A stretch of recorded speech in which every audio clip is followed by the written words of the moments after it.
How's it going, guys? My name is Jared Ace and welcome back to MoneyMetEish. Today we're going to have a look at what a DCF or discounted free cash flow is.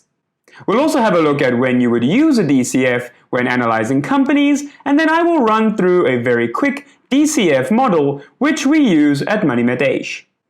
Because I'll be going through the DCF on my computer and we'll be doing it step by step, this video is going to be a lot more raw and unedited than usual. I hope you'll find the information very useful and helpful when you are analyzing stocks in the future. Because I am in the process of doing some research for an upcoming video on SPAR, I have used SPAR as the example for the DCF, which I will show you later, but this video is not going to be giving any sort of recommendation or commentary on SPAR as a company.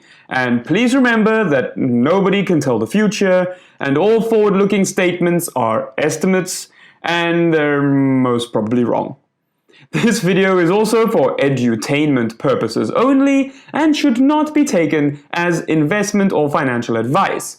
Please contact your financial advisor before making investment decisions, as I am not a financial advisor, this is not financial advice, and this is not a blank cup. If you have not yet entered the Tenacity and MoneyMetEish birthday giveaway, there is still time.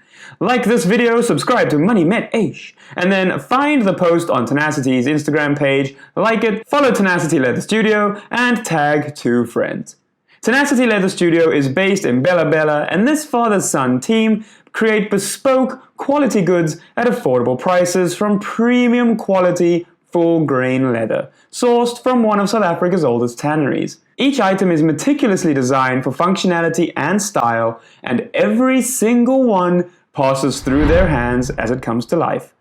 To check out their exquisite line of quality leather products, contact Tenacity Leather Studio on Instagram or on Facebook. Links in the description below. Tenacity Leather Studio. We're confident when we say our goods are made to gather a lifetime of memories.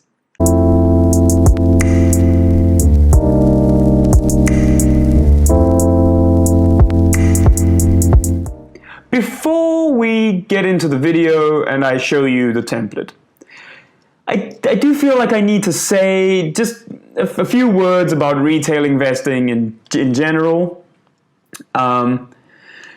Firstly, what is the point of investing, right?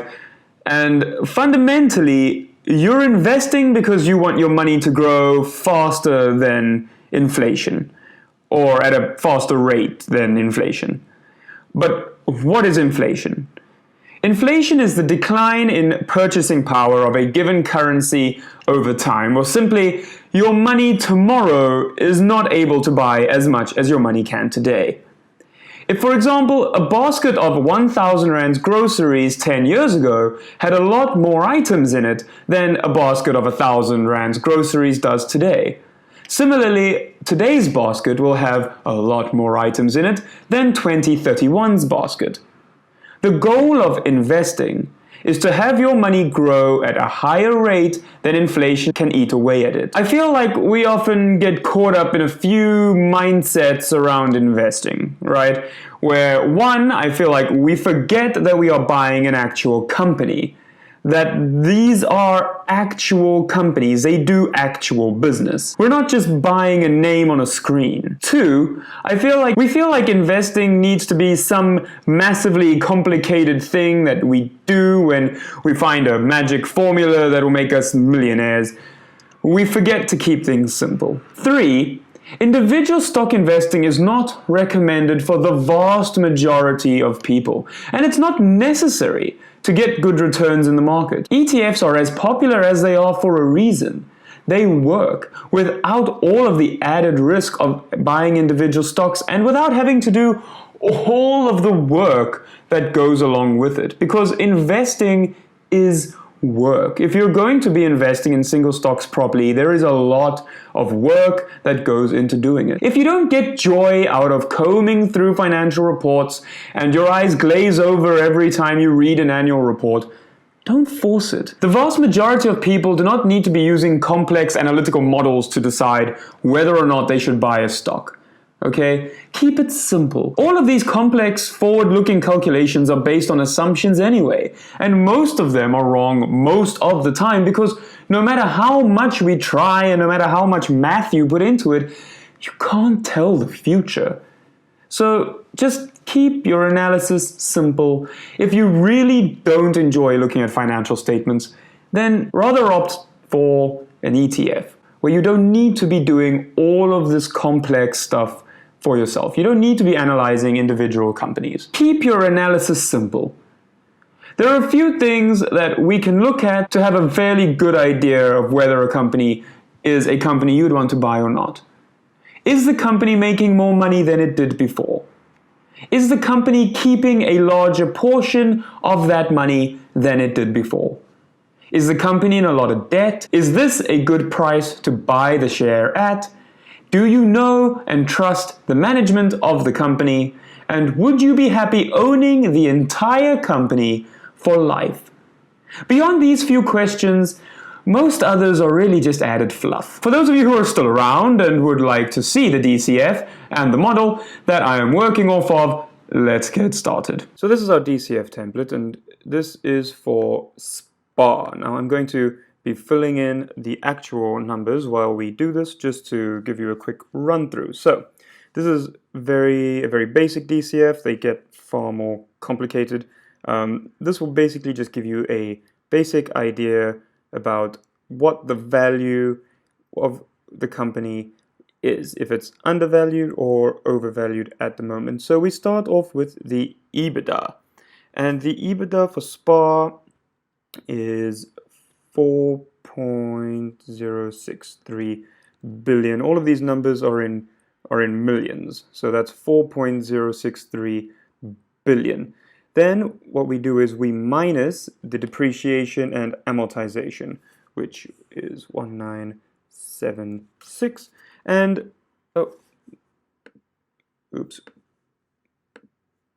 here 1976, and that will give you now your earnings without the EBITDA. We then without the depreciation and amortization.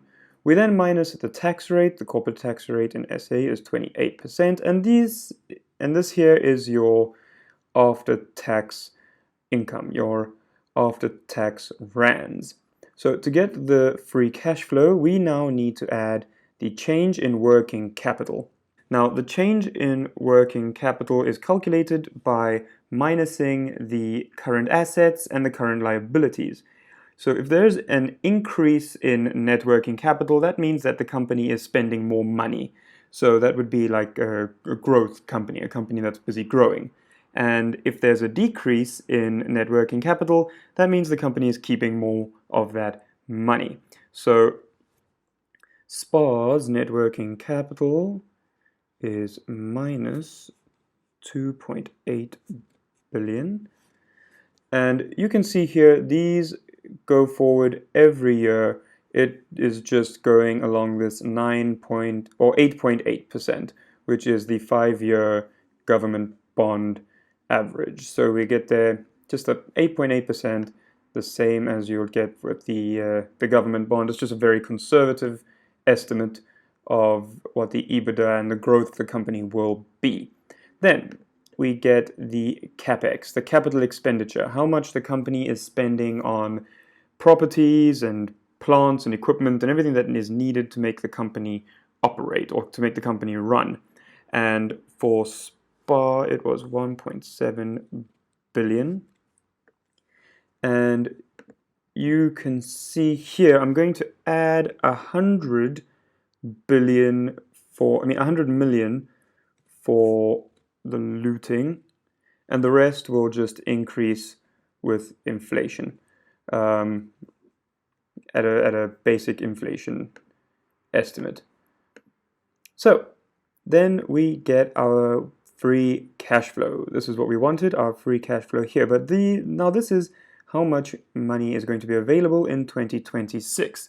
But we're not in 2026, so we need to discount this money to get it back to the present time.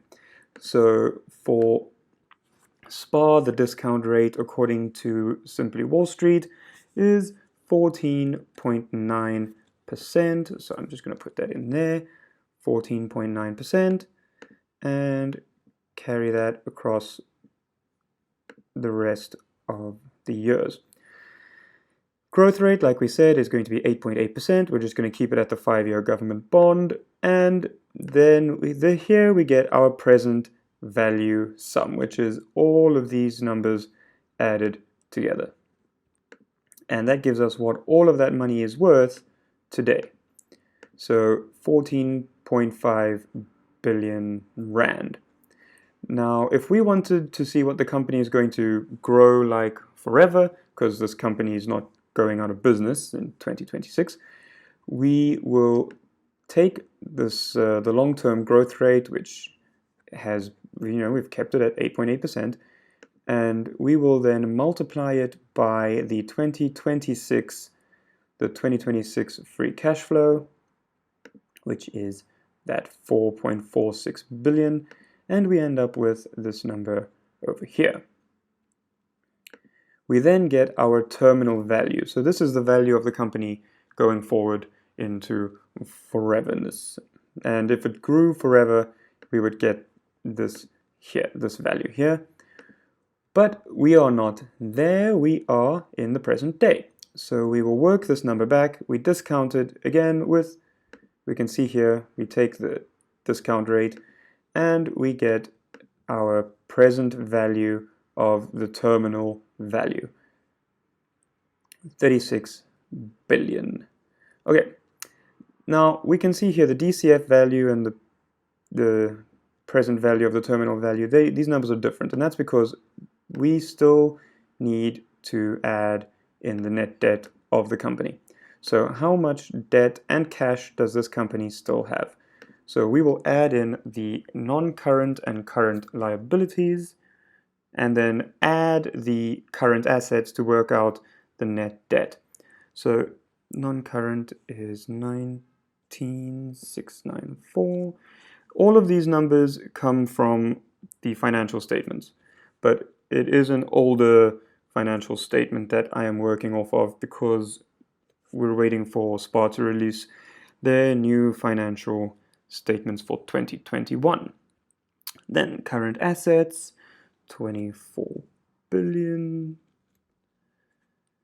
And here we can see we get the net debt, and now that DCF value has changed quite a bit. It has minused the net debt from that value. So we can see here it is the present value sum, today's money, plus what we think the future's money will be, and then we minus the net debt. And that gives us the DCF value. But we're also going to be doing another approach, which is the EBITDA market multiple approach. Now you can find your market multiples online. You can just Google, they are industry specific. So for this industry, which is a food retailer, supermarket, it is 9%. We then get the terminal value by multiplying the EBITDA from 2026 by our market multiple, and then we, just like we did before, we discount that back to get that amount, what it would be worth today.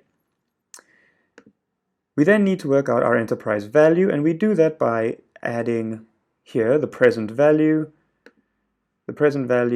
added to our present value of the future amount, and then minus, once again, our net debt, which then gives us our enterprise value of 21 billion.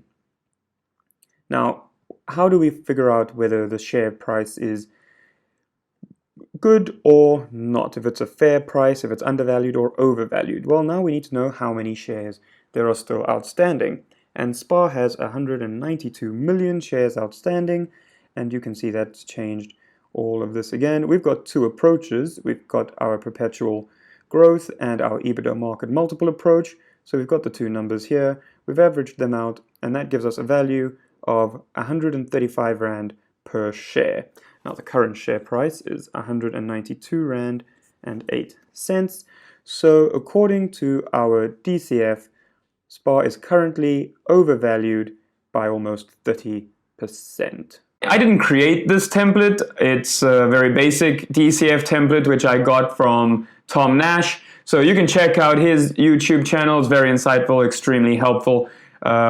Great channel. So, thanks for watching, guys. I hope you found this video helpful. I am currently in the process of working with a partner to get a very simple stock tracker and DCF template of our own up and running. So, if you're interested in that, sign up for the MoneyMetEish free stock list and I will notify you when the other sheets are ready. In the meantime, head over to Tenacity Leather Studio on Instagram or Facebook and enter our birthday giveaway. You can also find MoneyMetEish on Facebook and Instagram and everywhere where MoneyMetEishes are. Thank you and good night.